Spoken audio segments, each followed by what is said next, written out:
You are listening to the Women Surfing in New Jersey podcast series with Fiona Mullen, with talk on recent swells and all around life as women in the water.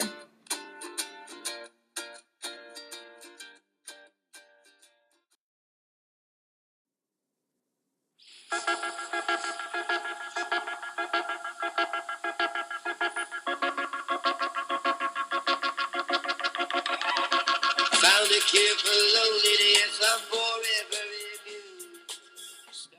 Welcome to the second episode of Women Surfing in New Jersey.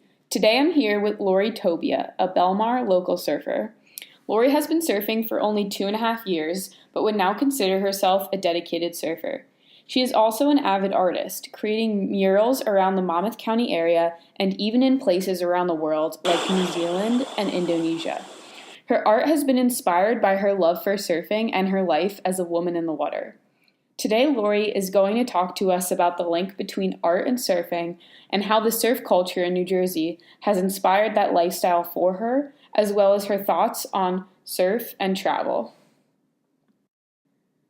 Surfing can be considered an art form in itself. It's so drastically different from all other sports out there. As an individual sport, it's a completely personal experience. Surfers do not rely on teammates to win a game. Their success comes purely from their own abilities and how much fun they're having in the ocean. It's one of the only sports out there that relies completely on the nature of the weather. Surfers are always checking weather patterns, hoping and praying that they will get the ideal swell direction, winds, and swell period for the best wave conditions. Psychology Today interviewed Laird Hamilton, one of the world's greatest surfers, about the link between creativity and surfing and how it is an art form. There is no external reward for most when it comes to surfing. It is more of an intrinsic motivation. This means that the motivation is driven by more internal and personal rewards rather than something physical or material. The article claims that there is a ton of research backing that higher levels of intrinsic motivation are linked with a creative mindset. Clearly, surfing and creativity are linked, so surfing draws in many creative minds and artists, such as it did for our guest today, Laurie Tobia. Surf Girl magazine talks about women and surf travel in an article on their website. Surfing draws surfers to various third world countries, making women vulnerable to dangerous situations. Surfer Shannon Davidson talks about her experiences and opinion on how women should go about surf travel. She says that girls should be treated the same as guys in the lineup and know their limits, especially when in an odd place. I am excited to hear what Laurie has to say about her experiences abroad and traveling solo as an artist while still being a fairly new surfer.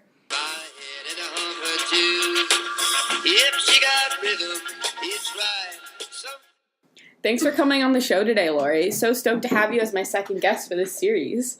So I'd love to have our listeners hear about how you started surfing in New Jersey and how long you've been creating art for. Hey. So I grew up around this area, so surfing has always been a part of the culture here. But I didn't get dedicated to it until about 2 years ago. And about art, I feel like I've been creating for as long as I remember. Just taking classes when I was younger. And then going through school, grammar in high school, it kind of got on the back burner, but then I went back to college and focused on it. Awesome. I know you've organized a few art shows recently in Asbury Park with local artists and donations for different organizations. Can you tell me a little bit about these shows? Yeah. I lived in Asbury Park in the summer of last year and through the fall. And my friends and I would always get together and paint, and we love creating, and I wanted a place to show what we've been doing and what we've been up to. Would you say that these shows were inspired by the local surf community at all? Definitely influenced. A lot of my friends surf, and we would just be out in the water and talking, throwing a lull, and talking about art, and I don't know, I kind of wanted to get that together. What about New Jersey surfing, especially as a female, inspired your work? I think just surfing in general, when you paddle out, you aren't distracted by social media. It's a good place to go and just disconnect and worry about what's in front of you and being in nature, and that is always inspirational if my mind think. Would you say that there's something special about this area that differs from more cliche surfing destinations around the world, like California or other places? Well, this is home to me, so I'm not gonna feel the sense of community and home that's been created for my entire life anywhere else, being around your family and friends.